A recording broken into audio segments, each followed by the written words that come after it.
Hello everyone, welcome to foundation classes. चलिए start करते हैं 2 जून 2024 के करंट अफेयर्स को। हमेशा याद रखें, योर डेली रूटीन मैटर्स। अगर आप डेली रूटीन बनाकर चीज़ों को करोगे तो एक दिन वो बहुत बड़ा इम्पैक्ट डालेगा, याद रखिएगा। आज की जो पीडीएफ है वो आपको टेलीग्राम ग्रुप में मिल जाएगी और टेलीग्राम ग्रुप का जो लिंक है वो आपको इस वीडियो के डिस्क्रिप्शन में मिलेगा, जहाँ से आप ज्वाइन कर सकते हैं। चलिए आज के लिए आपका क्वेश्चन है, हाल ही में खबरों में रहा प्रभाव पोर्टल किसके द्वारा लॉन्च किया गया है? ऑप्शन है आपके आरबीआई, एसबीआई, आईओसीएल या फिर रिलायंस। और इसका जो आंसर है वो आपको कमेंट सेक्शन के अंदर कमेंट करके बताना है। तो चलिए अब स्टार्ट करते हैं आज के क्वेश्चंस को। विश्व दुग्ध दिवस कब मनाया जाता है? 31 मई, 1 जून, 2 जून या फिर 29 मई। तो इसका जो आपका करेक्ट आंसर आएगा, आंसर नंबर बी हो जाएगा 1 जून को।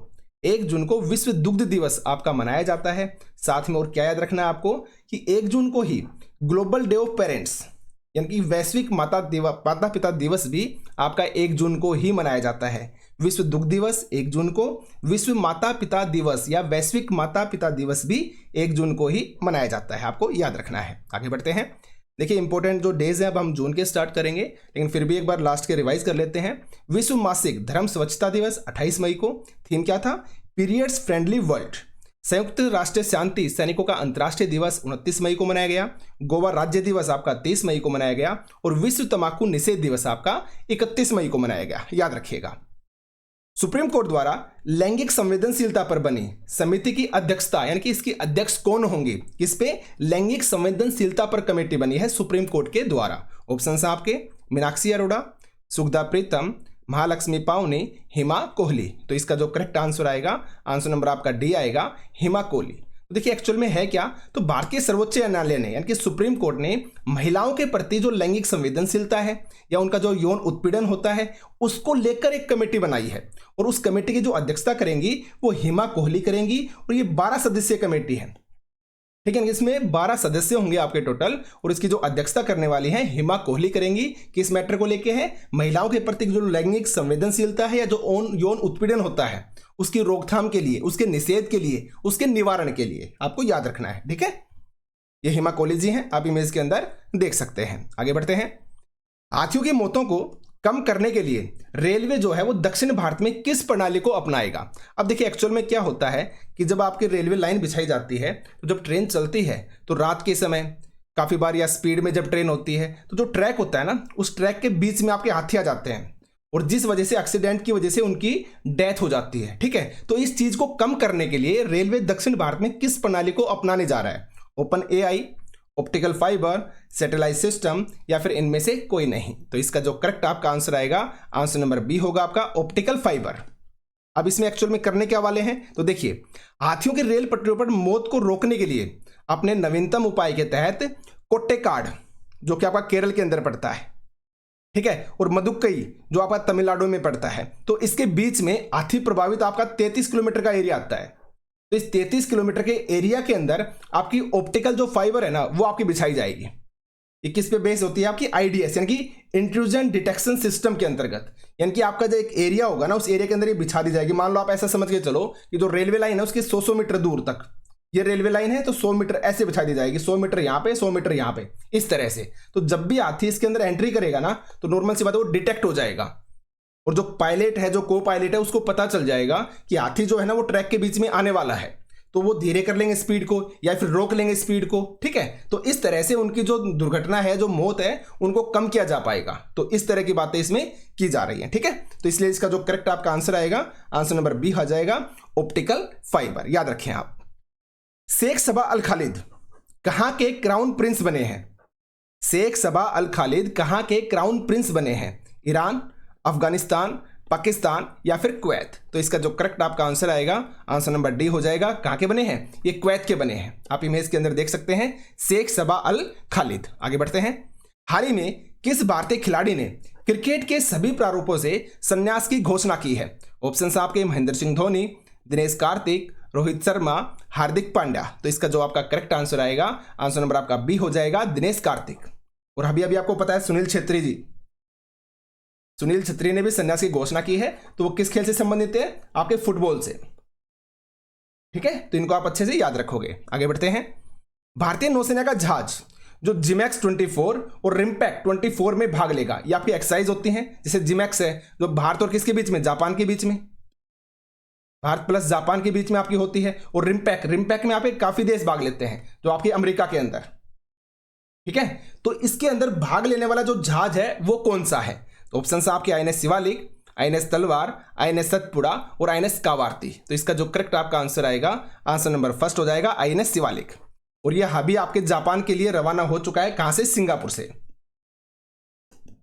सिंगापुर से ये जापान के लिए क्या हो चुका है, रवाना हो चुका है INS शिवालिक, जो आपका जिमैक्स 24 और रिम्पैक्ट 24 के अंदर क्या लेगा, भाग लेगा। याद रखें आप। तो देखिए सिंगापुर 1 जून को दक्षिणी चीन सागर और प्रशांत महासागर में तैनात भारतीय नौसेना का जहाज शिवालिक मिशन जापान के लिए आपका रवाना हो गया है। और यह जापान भारत समुद्री अभ्यास जिमैक्स 24 और अभ्यास रिम ऑफ पैसिफिक इनके रिम्पैक्ट 24 में क्या लेगा, भाग लेने वाला है INS शिवालिक। आप इमेज के अंदर देख सकते हैं। याद रखें। आगे बढ़ते हैं। हाल ही में राधेश्याम अग्रवाल का निधन हो गया। वे किस क्षेत्र से संबंधित थे? लेखक, कवि, फिल्म निर्माता या फिर पत्रकार? तो इसका जो करेक्ट आपका आंसर आएगा, आंसर नंबर डी हो जाएगा। वो एक पत्रकार थे और हिंदी दैनिक उदितवाणी जो छपती है आपकी उदितवाणी के संस्थापक और संपादक थे। और 84 की एज के अंदर इनका हृदय में प्रॉब्लम की वजह से, हृदय घात की वजह से, हार्ट अटैक की वजह से इनका निधन हो गया। याद रखें आप। ये थे आपके राधेश्याम अग्रवाल जी। इमेज के अंदर आप देख सकते हैं। हाल ही में किस राज्य में गिब्बन वानर के लिए कैनोपी पुल का निर्माण किया जाएगा? अब देखिए गिबन जो आपके बोलते हैं ना, लंगूर बोलते हो आप या बंदर बोलते हो, उनकी तरह से होते हैं। तो एक्चुअल में है क्या कि वही रेलवे ट्रैक वाला सिस्टम है। आप इस इमेज को देखिए आप, ये रेलवे ट्रैक की तरह। तो रेलवे ट्रैक के ऊपर इनको बोलते हैं कैनोपी पुल। इस तरह के आपके कैनोपी पुल बनाए जाएंगे कि जो वानर है, जो गिब्बन है ना, वो रेलवे ट्रैक पर आने की बजाय जब वो क्रॉस करना चाहता है ना इस रेलवे ट्रैक को, तो वो क्या करेगा, ऊपर से ही, इस कैनोपी पुल के होते हुए ही ऊपर से ही वो क्रॉस कर लेगा। तो इनको बोलते हैं कैनोपी पुल। तो ये कहां पर बनाए जा रहे हैं ये पूछा गया है। तो ऑप्शन आपके कर्नाटक, मेघालय, असम या फिर उत्तराखंड। तो आपका जो करेक्ट आपका आंसर होगा, आंसर नंबर सी हो जाएगा, असम के अंदर। एक्सप्लेनेशन में आप देख सकते हैं कि असम के जोरहाट जिले में होलंगापार गिब्बन अभ्यारण्य है आपका। उसमें लगभग 125 दुर्लभ लोग गिब्बन रहते हैं, जो भारत में पाए जाने वाला एकमात्र वानर है। तो पूर्वोत्तर जो सीमांत रेलवे है वो इनको बिछाने वाला है, ठीक है, कैनोपी पुलों को। तो आप ये याद रख सकते हैं, असम के अंदर। चलिए आगे बढ़ते हैं। College of defence management Secunderabad के कमांडेंट का पदभार किसने संभाला है? मेजर हर्ष सिब्बर ने, मनोज पांडे, अनिल चौहान या फिर राकेश रंजन? तो इसका जो आपका करेक्ट आंसर आएगा, आंसर नंबर फर्स्ट होगा, मेजर हर्ष सिब्बर ने। याद रखिए आप। और राकेश रंजन कौन बने हैं? आपके एसएससी के चेयरमैन, अध्यक्ष, एसएससी के अध्यक्ष बने हैं, आपको याद होना चाहिए। मनोज पांडे का जो कार्यकाल है वो आपका बढ़ा दिया गया था, ये भी आपको पता होना चाहिए, ठीक है। चलिए अब आगे बढ़ते हैं। दातो मुजफ्फर शाह मुस्तफा मलेशिया के राजदूत हैं, लेकिन वो किस देश के अंदर बने हैं? मलेशिया के राजदूत किस देश में बने हैं? ऑप्शन आपके चीन, जापान, नेपाल या फिर भारत? तो इसका जो करेक्ट आपका आंसर आएगा, आंसर नंबर डी हो जाएगा कि ये भारत के अंदर बने हैं। दातो मुजफ्फर शाह मुस्तफा आप यहां पे देख सकते हैं। और कहां पे बने हैं? ये भारत के अंदर बने हैं, राजदूत मलेशिया के। याद रखें आप। हाल ही में मगुनी चरण कुंवर का निधन हो गया। ये किस क्षेत्र से संबंधित थे? ऑप्शन आपके कठपुतली कलाकार, संगीत कलाकार, फिल्म निर्माता या फिर कवि? तो आप इमेज के अंदर देख सकते हैं, ये मगुनी चरण कुंवर जी हैं और आपके हाथ में इनको दिख रही हो ना कठपुतलियां, तो क्या थे? ये एक कठपुतली कलाकार थे।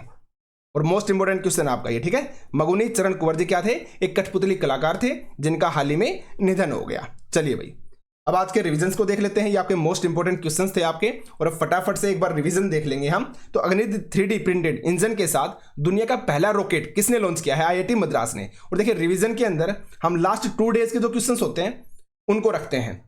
इनके अगर आज हम 2 जून की करंट अफेयर करवा रहे हैं तो इसमें 31 मई और 1 जून के करंट अफेयर है, तो ज्यादा समय नहीं लगता है, लेकिन इनको रिवाइज किया करो, बहुत ज्यादा जरूरी है रिवीजन, ठीक है। तो अग्नि 3D प्रिंटेड इंजन के साथ दुनिया का पहला रॉकेट किसने लॉन्च किया? IIT मद्रास ने। भारत और बांग्लादेश के बीच वाणिज्यिक, वीजा और प्रत्यर्पण मामलों पर सहयोग बढ़ाने पर जोर देने के लिए बैठक कहां पर हुई? न्यू दिल्ली में हुई। और हिंदी पत्रकारिता दिवस आपका 30 मई को मनाया जाता है। रेड फ्लैग युद्ध एक्सरसाइज कहां पर आयोजित की जाएगी? अमेरिका के अंदर। याद रखें आप। सरकार ने सेवानिवृत्ति की ग्रेच्युटी और जो मृत्यु ग्रेच्युटी है उसकी जो अधिकतम सीमा है वो 20 लाख से बढ़ाकर कितनी कर दी? 25 लाख कर दी है। और आतंकवाद से निपटने के लिए संयुक्त कार्य समिति की छठी बैठक का आयोजन भारत और किस देश के बीच किया गया? जापान के बीच। और हाल ही में मोनाको जीपी 2024 के विजेता कौन बने? चार्ल्स लेक्लर बने हैं। और हाल ही में गेल ने कहां पर भारत का पहला ग्रीन हाइड्रोजन प्लांट चालू किया है? मध्य प्रदेश के अंदर, और 10 मेगावाट का, 10 मेगावाट का, ये भी आप याद रख सकते हैं। हाल ही में किसने पृथ्वी के ध्रुवों का अध्ययन करने के लिए लघु जलवायु उपग्रह प्रक्षेपित किया है? नासा ने किया है। और गौरव बनर्जी भारत में किस कंपनी के सीईओ बने हैं? सोनी के बने हैं। और हाल ही में 77वीं विश्व स्वास्थ्य सभा के अध्यक्ष नियुक्त कौन किए गए हैं? अपूर्व चंद्रा जी, आप याद रख सकते हैं।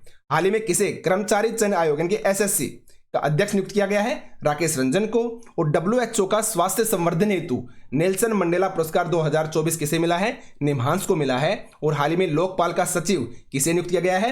प्रदीप कुमार त्रिपाठी को। संजीव जैन किसके? विप्रो के सीओओ बने हैं। और कर्मचारी एसएससी के कौन बने थे? आईएएस राकेश रंजन बने हैं, याद रखेंगे आप। और सीमा प्रबंधन विभाग में सचिव कौन बने? आईएएस राजेंद्र कुमार बने हैं, याद रखें। 2024-26 के लिए कोलंबो प्रोसेस का अध्यक्ष कौन बना? भारत बना है। और हाल ही में खबरों में रहा प्रभाव पोर्टल किसके द्वारा? आरबीआई के द्वारा लॉन्च किया गया। और एक सीजन में सबसे ज्यादा गोल करने वाले फुटबॉलर कौन बने हैं? क्रिस्टियानो रोनाल्डो बने हैं। और हाल ही में फैजल बिन सऊद अल मेजफेल किस देश में राजदूत बने हैं? सीरिया के अंदर। और क्रिस्टियानो रोनाल्डो है, यही सबसे ज्यादा कमाई करने वाले खिलाड़ी भी हैं, ये भी आप याद रखिएगा। 2023-24 में ट्रांसमिशन लाइन जोड़ने में कौन सा राज्य शीर्ष पर रहा? उत्तर प्रदेश रहा। और फिक्की द्वारा गोल्ड चैन और लॉजिस्टिक शिखर सम्मेलन का आयोजन कहां पर किया गया? न्यू दिल्ली के अंदर किया गया, याद रखेंगे आप। तो ये आज के आपके करंट अफेयर थे। जल्दी मिलते हैं नेक्स्ट वीडियो के अंदर। धन्यवाद।